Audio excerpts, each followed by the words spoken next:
Well, welcome everyone. Thank you for listening to our session. My name is Sarah Arndt. I am the Volunteer and Outreach Manager with NAMI Metro Baltimore. NAMI is the nation's largest grassroots mental health organization. It stands for the National Alliance on Mental Illness. It is a national organization, but we are the local Baltimore affiliate. So we serve Baltimore City and Baltimore County with things like support groups, classes, presentations for people living with a mental health condition as well as their family members. So the presentation that we're going to give to you today is called Ending the Silence. It's specifically for you guys, for youth, for middle and high school students. And I'm joined today with two of our amazing volunteers. We have Steve and Sage. We're going to start off with Steve, who's going to share some amazing information through a PowerPoint, and then Sage is going to share his own personal story about his mental health journey. So with that, I'm going to pass it over to Steve.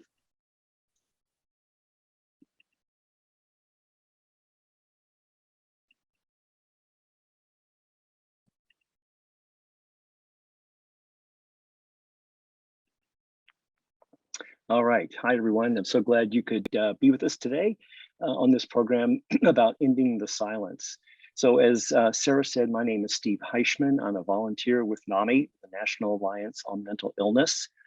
And what we're going to do, as Sarah said, is I'm going to give you some basic information about mental illness and stigma. And then Sage is going to tell you something about her story and his story. And then we're going to wrap up with any questions that you might have. So I need to give you a disclaimer right up front, and that is that I'm not a therapist or a psychiatrist, but I am an expert in my lived experience. And part of that experience involves my son, who began to develop signs and symptoms of a mental illness when he was 11. He's now 33 and living on his own and doing pretty well. And I'll tell you more about his story as we go along. I also want to give you a warning that I will be discussing suicide, and there is a little video clip about suicide prevention. So, but to get started, let's watch a little video about some high school students talking about their experience with mental illness.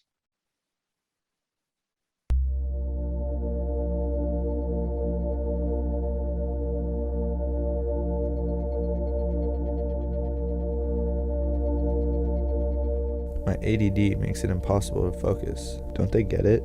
I get depressed about everything. No one feels like I do. My brother's autistic. No one knows what that's like. I've been bipolar my whole life. It's so hard on my friends and family. I have anorexia. I can't tell anyone. I get so anxious. I can't stand it. No one ever seems to care. My OCD annoys everybody. I don't have any friends. I'm suicidal. Would anyone care if I were gone? I know what you mean. Sometimes I feel the same way. Yeah, that's totally me. Thanks for having my back.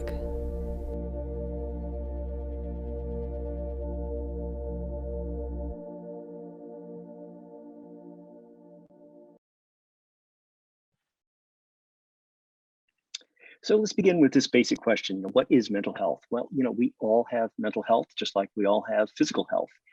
And when we're mentally healthy, that means that we can enjoy life, do fun things with our family and friends. We can generally deal positively with our emotions and feelings. And the things that we do to maintain our physical health also maintain our mental health. Things like eating a good diet, getting enough sleep, getting exercise, interacting with our friends.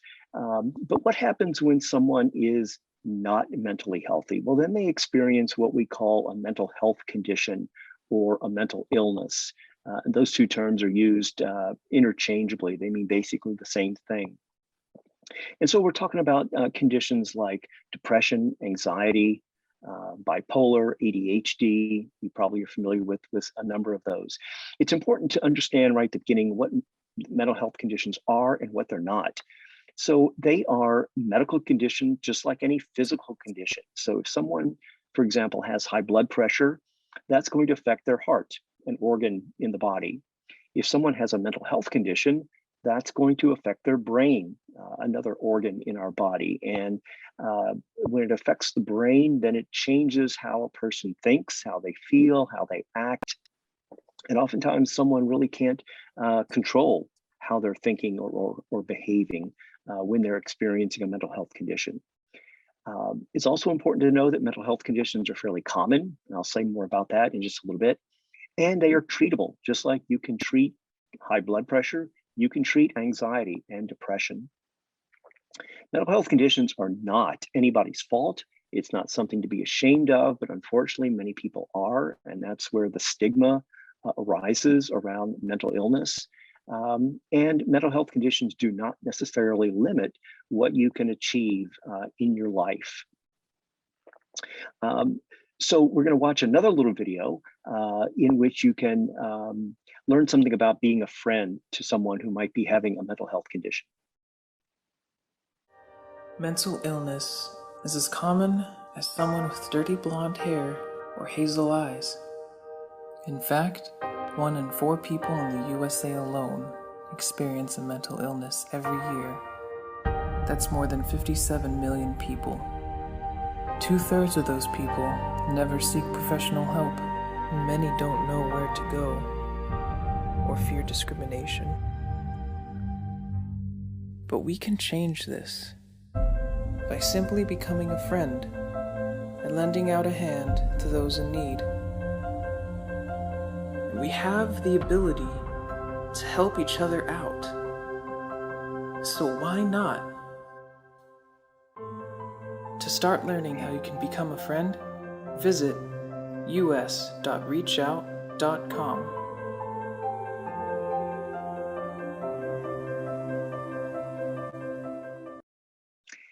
And in just a little bit, I will say more about how you can become a friend to someone who might be experiencing a mental health condition. So here's some facts.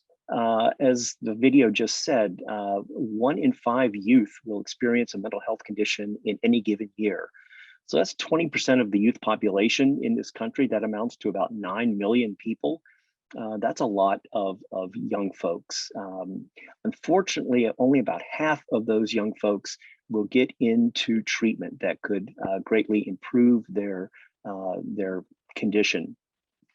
And there are a lot of reasons why people don't get into treatment. The same is true for adults. But the stigma, again, is a big factor. So what is stigma? Well, it's when a group of people hold negative beliefs about another group of people, and that can lead to stereotyping and bullying and discrimination. So for example, if someone says, girls are not good at math, or people with mental illness are violent and aggressive, that's just not true. Girls are good at math, and people with mental illness actually are more likely to be the victims of violence than to be the perpetrators of violence. So here are some of the warning signs of some of the more common mental disorders, mental illnesses. And it's important to know right here at the beginning that, we all feel sad, we all feel anxious from time to time, especially over the past 2 years with this pandemic.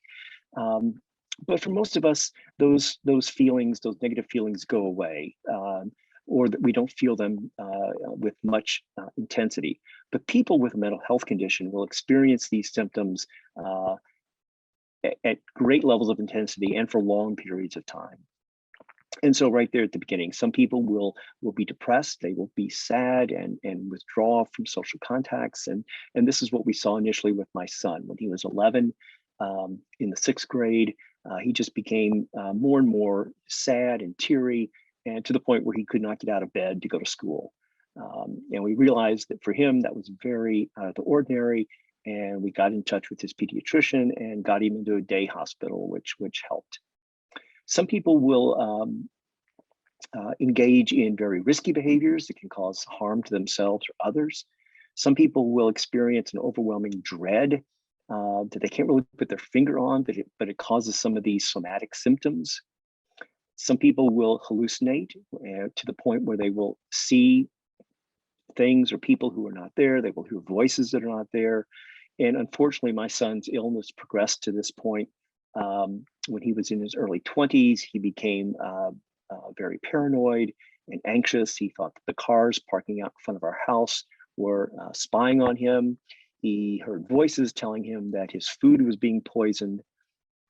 And again, we realized this was just not normal. We got him into a hospital and got him the help that he needed. Some people with bipolar disorder will swing between states of being energetic and enthusiastic, with periods of being very down and depressed. Some individuals will find it difficult to concentrate or sit still for long periods of time. And these are hallmark signs of attention deficit hyperactivity disorder, or ADHD. Some individuals will experience anxiety to the point that they can't even leave their house. And obviously that impairs their daily functioning. Some youth will experience eating disorders. Some will turn to alcohol or drugs as a way to self-medicate some of their symptoms. And some individuals will go to the point of considering suicide, making plans to suicide, or even attempting suicide. And we'll talk more about suicide in just a little bit. You know, I think it's important if you can remember some of these warning signs, but I think more important, if you just pay attention to any changes in your friends that are out of the ordinary. That might be the signal of the beginnings of a mental health condition. So we're going to watch another little video that it features young folks in high school talking about some of their symptoms of a mental illness.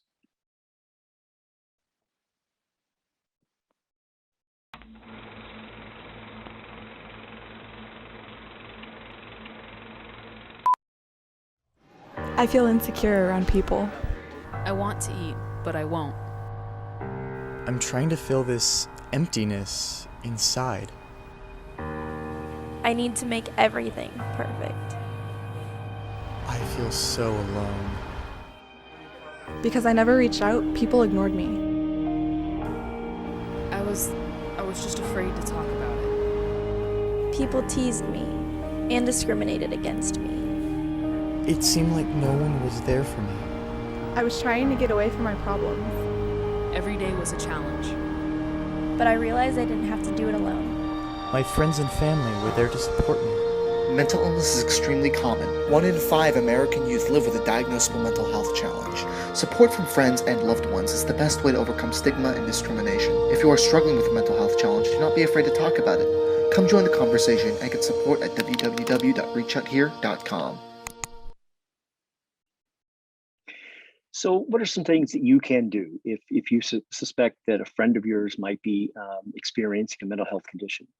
Well, you can encourage them to talk to a trusted adult, or you yourself talk to an adult who you trust, whether that's a parent or a teacher or a guidance counselor at school. Someone needs to know about it.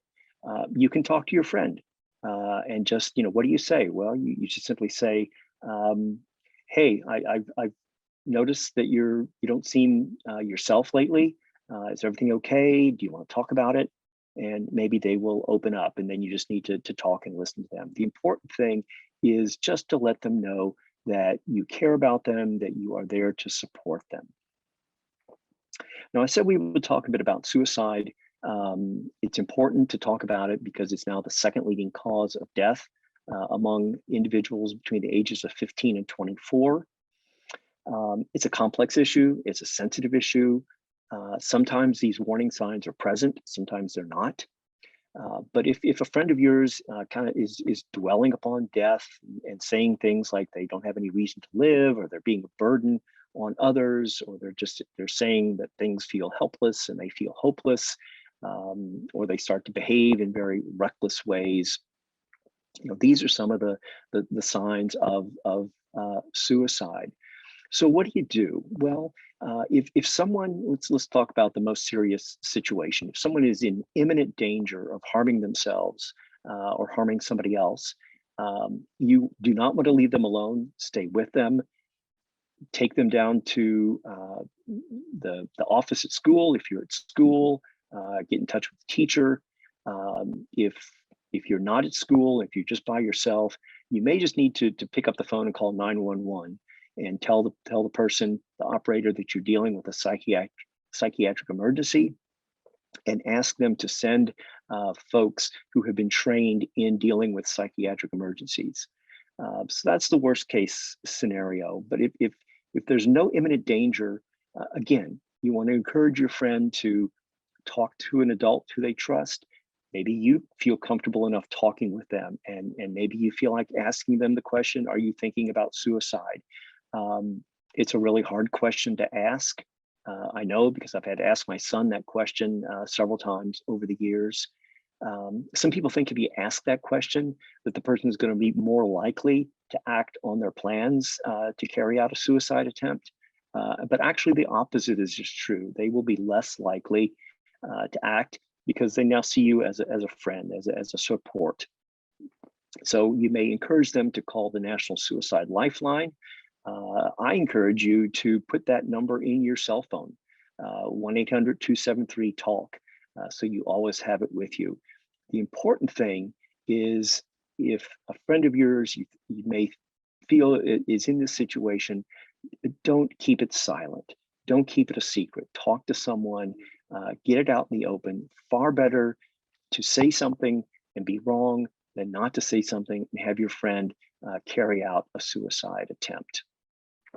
So let's watch another little video that talks about suicide, but has a good ending.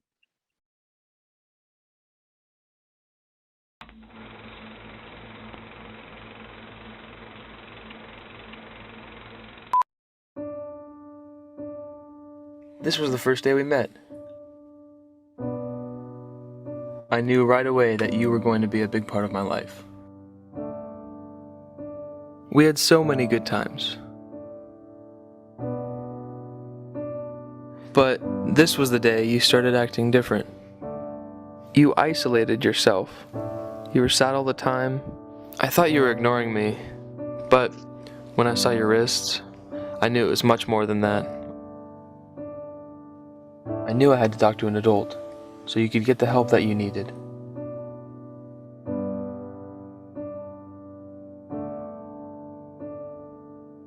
And today is the day we appreciate the life that could have been lost. Not every friendship has a tomorrow. If someone you know is showing signs of suicide, talk to an adult or call the Suicide Prevention Lifeline, because suicide can be prevented. So again, if you suspect that a friend of yours might be considering suicide, please say something, have them talk to an adult. Don't keep it a secret. Let me say just a quick word about treatment. Treatment works.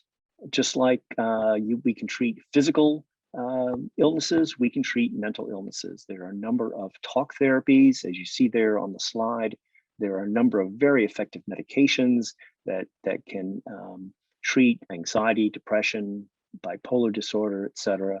And the earlier somebody gets into treatment, the better the outcome is going to be for them. I said earlier that we all go through rough patches of feeling sad, of feeling anxious, but most of us have coping strategies that allow us to get through those rough patches. And these are some of the things I mentioned earlier, getting enough sleep, exercising, eating a good diet, having hobbies, hanging out with your friends. These are the strategies that people with mental health conditions may need to learn to be able to deal effectively with their mental health condition. This is a great slide. You may recognize a number of the people here. The important thing that you might not know, though, is that all of these individuals have been diagnosed with a mental illness at some point in their life. So this slide clearly shows that anyone can experience a mental health condition, regardless of your age, regardless of your ethnicity, regardless of your gender. It can affect anyone. The other thing this slide clearly shows is that all of these folks were able to succeed. So having a mental illness does not necessarily limit what you can achieve in your life. So this kind of wraps up a little bit about how you can help a friend. If you notice any things out of the ordinary, talk with them, let them know your concerns, encourage them to talk to an adult, encourage them to get some help. Most importantly, though, just don't abandon them. Stay with them, keep them in your social circle, and just let them know you're there for support. And here's a little video about You are conditions. my friend. You are not a mental illness, because you cannot be defined by that, just as I cannot be defined by my race, gender, or sexuality. You can be defined by your strength, both literally and figuratively, and by your amazing sense of humor. You always know how to put a smile on my face. You can also be defined by your passion for music. There are endless definitions to who you are. Unfortunately, there are some people who would rather define us by what makes us different than them. However, you are more similar to me than many of those people are. I stand up for you because you deserve a lot better than you often endure. You are not your mental illness because that could have happened to anyone. You are uniquely you because of your character. So please remember that whenever we acknowledge that a mental health condition, or any condition for that matter, is just one aspect of who a person is, then we are respecting that person's dignity and worth as a human being. This slide talks a bit about stigma, and what I would like you to do is today pledge to do one thing that could help reduce the stigma. And the easiest thing that you could do is, after you watch this presentation, tell someone about it. Talk to your friends, talk to your family about what you learned. It's important that we don't bully, we don't stereotype. If you hear any sort of stigmatizing language like oh, he's just crazy, call that person out. Say that's just not appropriate. There's a website that you can go to, oktotalk.org, and there are lime green ribbons around that you might be able to put on, wear, and if somebody asks you about it, you get to talk about mental illness, you get to talk about the stigma. It's important to talk. And this kind of wraps everything up that I've been saying. Mental health conditions are medical conditions. They are not anyone's fault. Try to remember some of those warning signs, but again, just pay attention to any changes out of the ordinary in your friends. Your friends are not alone. You are not alone if you're experiencing any of these symptoms, and that treatment works, recovery is possible. There is always hope. There are people who want to help. And if you speak up and talk about it, we all have the power to end the silence around mental illness. And let's watch one final video before I turn it over to Sage. And just to let you know, at the beginning of this video, there is no sound.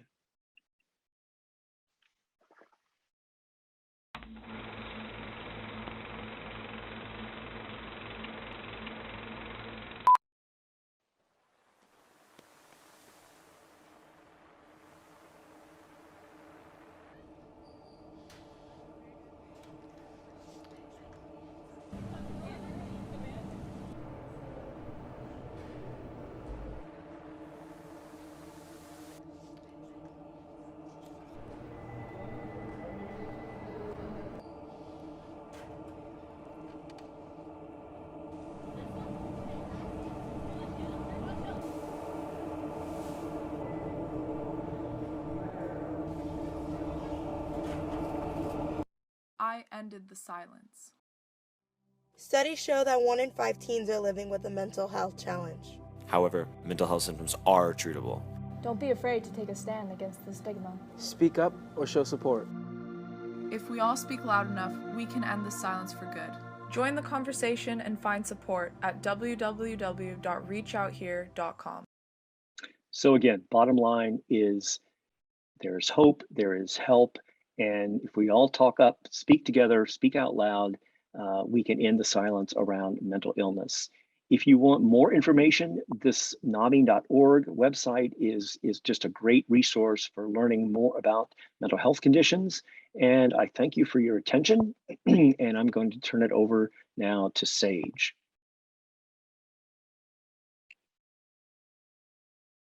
Thank you, Steve. Sorry about that. So my name is Sage. I use he, him pronouns. I am a Pennsylvania native, but I moved to Baltimore in April 2021. So I am here today as part of sharing my story. Before I do so, I do want to give just discretion warnings, just trigger warning for, mentions of abuse and suicide and just other general mental health topics. As Steve said, suicide's very complex, can be very sensitive to talk about.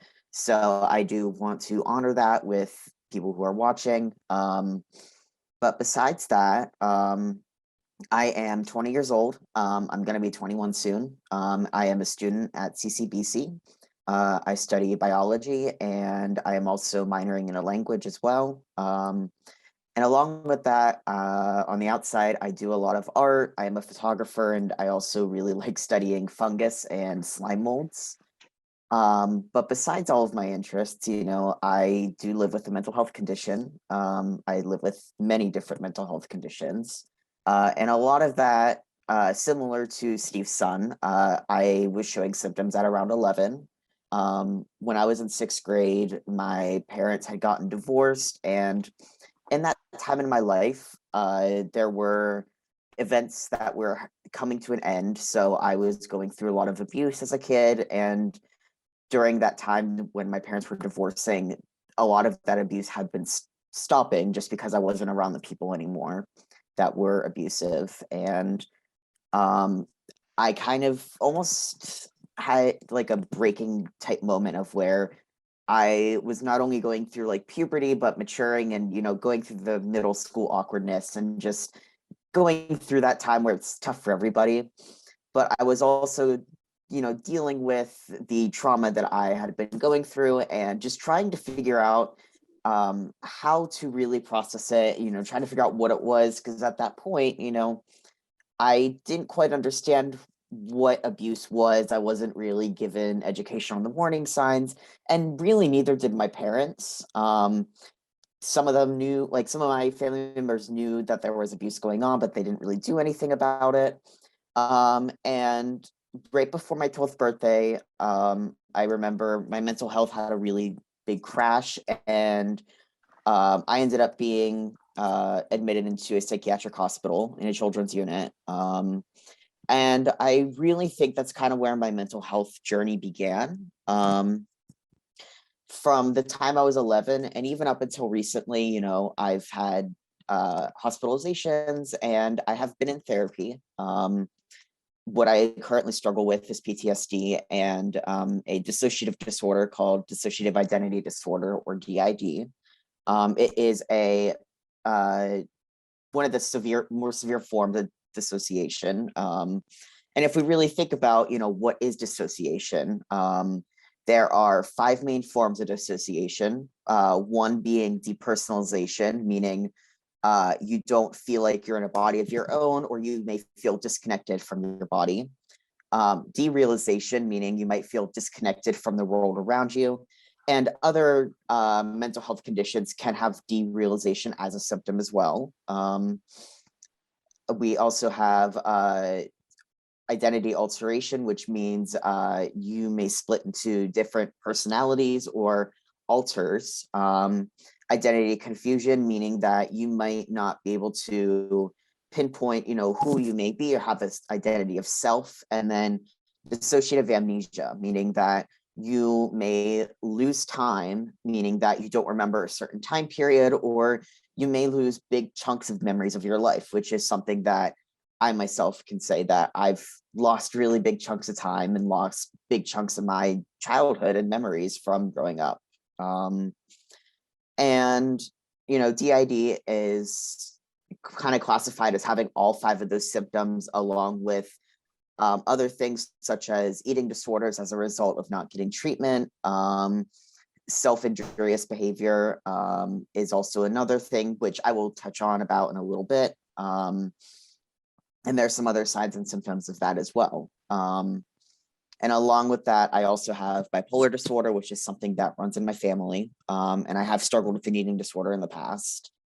And really, I'm bringing this up and mentioning this because it doesn't really get enough recognition.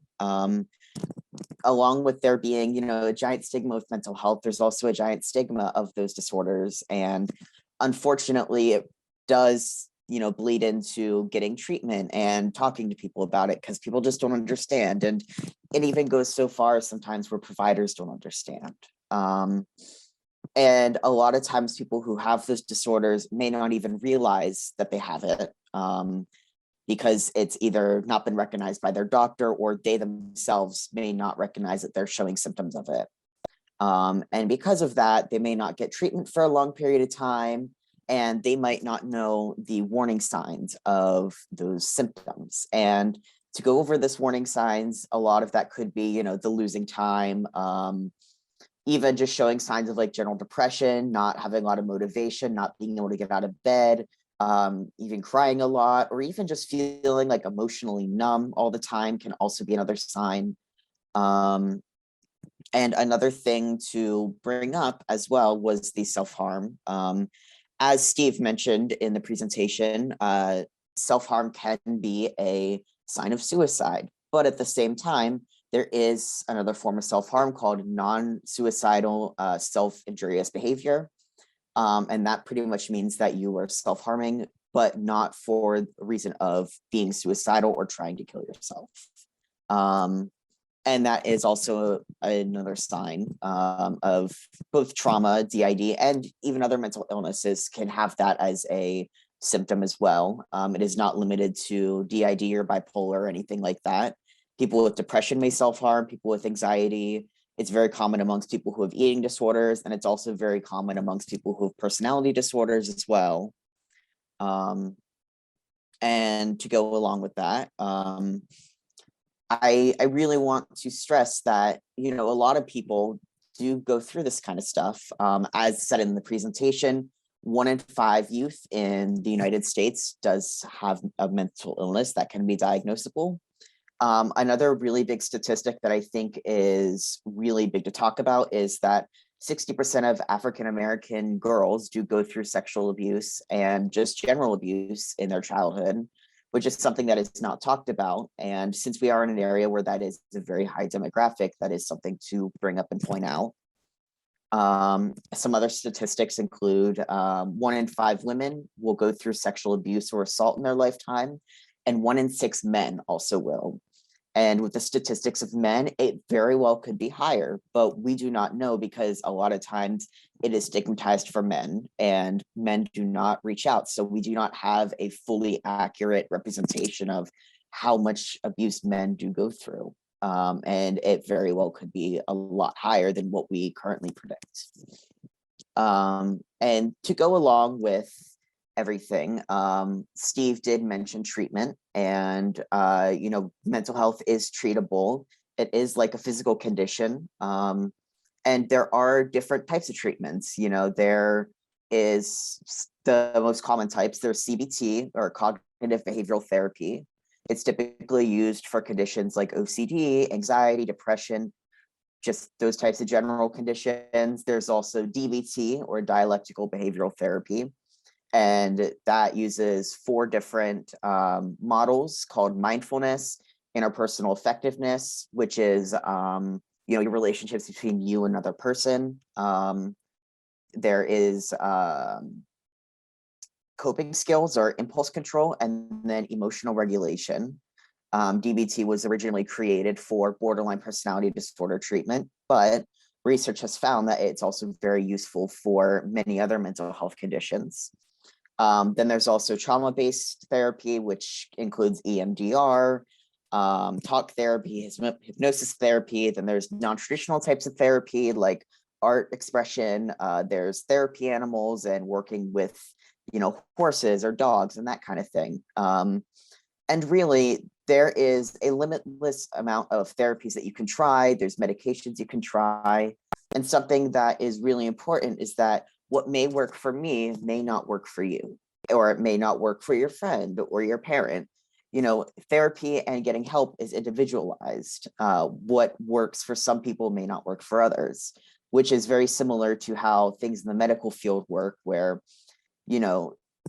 certain conditions may work better for certain treatments, like a broken leg might work better with a cast or surgery, but a sprained ankle might work better in a boot or in a compression wrap.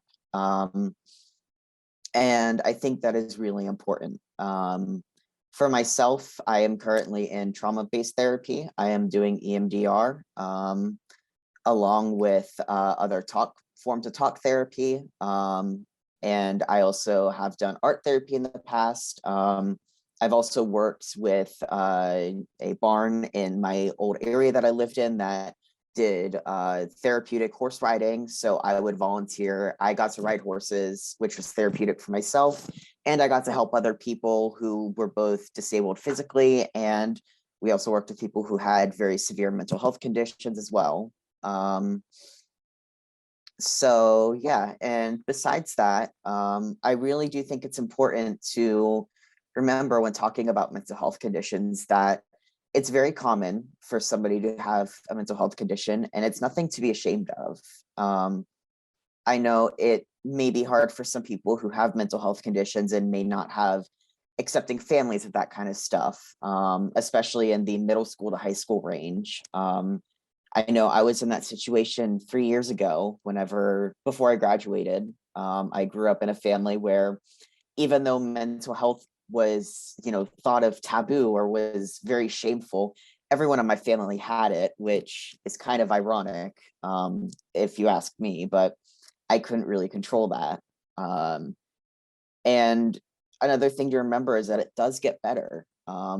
With being in situations where you might not be able to get help immediately, or you may not feel comfortable talking with your family members or friends about mental health, once you leave primary and secondary school, there is a giant world full of limitless opportunities and people to meet, and areas to move to and providers to meet. And there is so much more than, high school or middle school and the friend groups that you might have or the family that you might have. And that's not to say that, that may be bad or anything, but it is good to keep in mind that there is a lot more out there than what you may be seeing right now. I do recommend, after these presentations, if you want to reach out for help, NAMI.org is a really great website and resource. There are opportunities for groups. There are information pages that you can read on different mental health conditions. Another resource is this is more for trauma-based type stuff, the International Society for the Study of Trauma and Dissociation. There is a therapist provider search where you could do a search for therapists where it doesn't even have to be for trauma therapy. You can do other models for other health conditions, and you can find providers in the area. And there's also other resources on that website as well. And I think one of the really big things too of why I do this is because I didn't have anybody telling me when I was in middle or elementary school or even in high school that it's okay to not feel great or it's okay to have a mental health issue. I really felt trapped in the situation I was in, going through school. And, I was also going through abuse at that time, which didn't help. And even with me trying to reach out, I wasn't getting the help that I needed. And it wasn't until I left the situation and distanced myself from me getting hurt and the people I was around for me to be able to get help and to feel better. And I really do urge, people who watch these types of presentations to, speak out about mental health. And if you have a mental health condition or you're experiencing signs or symptoms, and you should get help and being able to talk openly about it. And I think that does help end the stigma and quite literally end the silence. And I think that is really important for everybody. So I would like to thank, Sarah for the opportunity for me getting to share my story. And thank you for the Healing City Baltimore as well. And I will pass it over to Sarah. Thank you so much for sharing, Sage. Man, I love hearing your story. It's so incredible what you've been through. Thank you so much for sharing. We have just a couple minutes left. I know some of you maybe just joined us, but if anybody has any questions that they would be comfortable putting in the chat or unmuting for, we're happy to happy to have Sage share or Steve share about their own experience or anything more about the information we shared today.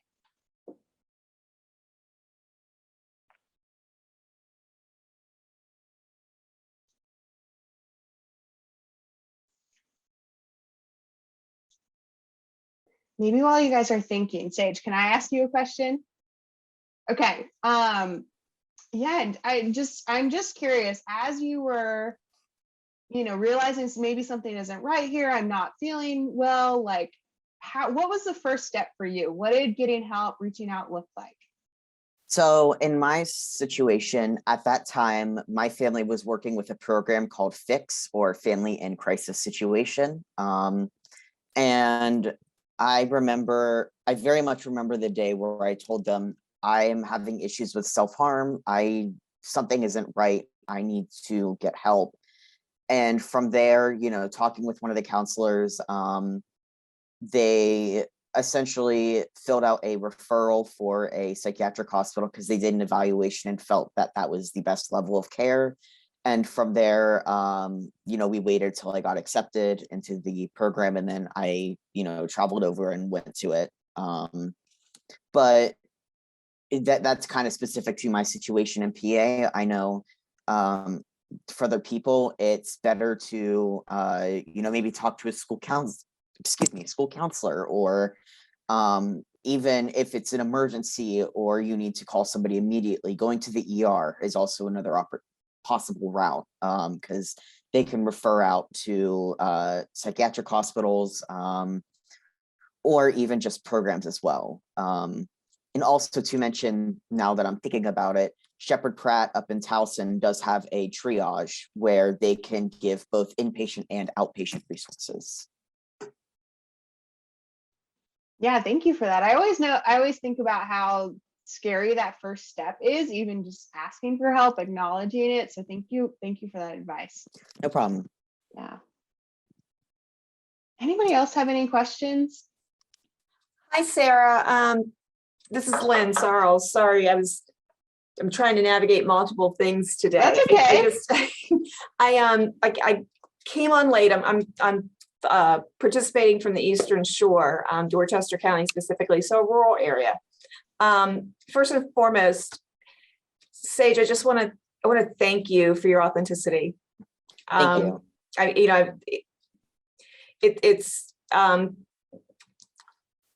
I'll start to get emotional. First, I'm a clinical mental health counselor, so I see clients. Additionally, my oldest child is evolving into his true authentic self. And as a parent, I miss the signs. I miss so much of what you said, and I felt like such an idiot. I've been a public school employee. I was a high school principal for 10 years. I thought I'm great. I understand kids. I'm empathic. Missed it entirely, and I'm grateful because my son Hudson, we've been able to kind of find our way back to each other, but I'm getting to know this brand new person. And so what advice or what would your thoughts be around the role of parents and parents coming to know this new wonderful being they brought into the world, and so on? That's actually a really good question, because I know in my personal life, my mother had a hard time with not seeing the warning signs. And we are now just starting to become, I guess, close with each other. We hadn't really been close in my childhood. I think really just trying to give any support possible, and just I'm trying to think of a good way to put what I want to say. I think exploring, different areas of your child's life, and just trying to find out, who they are, their interests, and supporting their interests. is a really big thing, and supporting their true authentic self. I think also it may even help just getting, maybe some therapy, like not group therapy, but like a kind of like family therapy type setting, and just working through some of the stuff that you may have missed, and being able to work through any issues that he might be having, or any issues you may be having. I know it kind of sounds like, and I completely understand this, that you may have kind of like a parental guilt, or almost kind of like a survivor's guilt for missing out on certain things. And I know my mother feels the exact same thing, because in my situation, I was being abused outside of the house and inside of the house, and she completely missed both of it. And now it is something that we do, is we do like family therapy together, and just trying to work through maybe issues that we may have, and just trying to communicate more, and just really trying to, again, like work through these types of things with having like a mediator and like a therapist that may have some suggestions. Sure. Yeah. I think that is a really big thing. So Awesome. but I also too, just from the children's perspective, or I guess child perspective of it, of I know it's very easy to feel guilty, especially with the parental instinct that you have, and wanting to care for your child. But I think it's really beneficial to try and work through the guilt. And it's easy to say not feel guilty about it, but I think your child would really appreciate seeing a mom that's happy, and being able to appreciate a mom that is seeing now, instead of being stuck on the guilt from not seeing it previously. Yeah. So I think and even maybe individual therapy would help with that too. Yeah. Yeah, for sure. For sure. Yeah. Thank you so much. No problem. Thank you guys so much for sharing and participating today. Thank you for your wisdom, Sage, and Steve, all of your wisdom and life experience as well. We're so grateful for you guys being here and being a part of the summit today. I put our local information in the chat if you guys are interested or want to connect with us again at NAMI. As Steve said, this is just the start of a conversation. We hope that you will continue it. Go do something today. Share about this presentation with somebody you encounter. That's a great way to just continue to end the stigma around mental health. So thank you all again. I want to be mindful of our time in the summit and everything. So reach out, stay in touch, and thank you so much for watching. Thank you for your time. Bye, everyone. Thank you, everyone.